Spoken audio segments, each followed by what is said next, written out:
ஏங்க உள்ள என்னங்க நடந்துச்சு?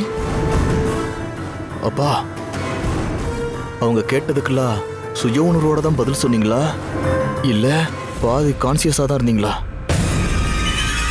அண்ணே இங்க பாருங்கண்ணே, மாயா கொடுத்த வேறு வேலை செஞ்சுதா?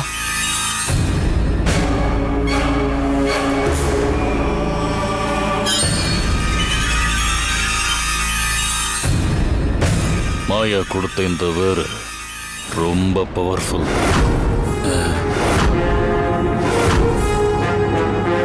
இது இருக்கிற வரைக்கும் நமக்கு ஒரு ஆபத்தும் இல்லை. இத வாயில வச்சுக்கிட்டா எந்த மருந்தாலையும் நம்ம மனச ஆழ்நிலைக்கு கொண்டு போகவே முடியாது. அப்படியாங்க? ஆமா, அவங்களுக்கு எந்த க்ளூவும் கிடைக்கிற மாதிரி நான் பதில் சொல்லல.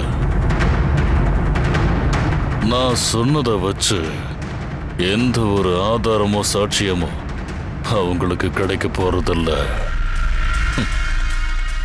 இந்த வேற வாயில போட்டுக்கிட்டு நீங்களும் பயப்படாம உள்ள போங்க.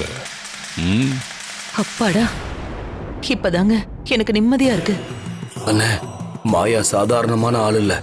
இன்னைக்கு இருக்கிற அட்வான்ஸ் டெக்னாலஜிக்கே டஃப் கொடுக்குறா. அப்பா, மாயா பெரிய ஆளுதான். நந்தினி கண்ணிலே மண்ணத்து விட்டாலே. பேசி பேசிய காரியத்தை கெடுத்துறாதீங்க. கொஞ்சம் அமைதியா இருங்க.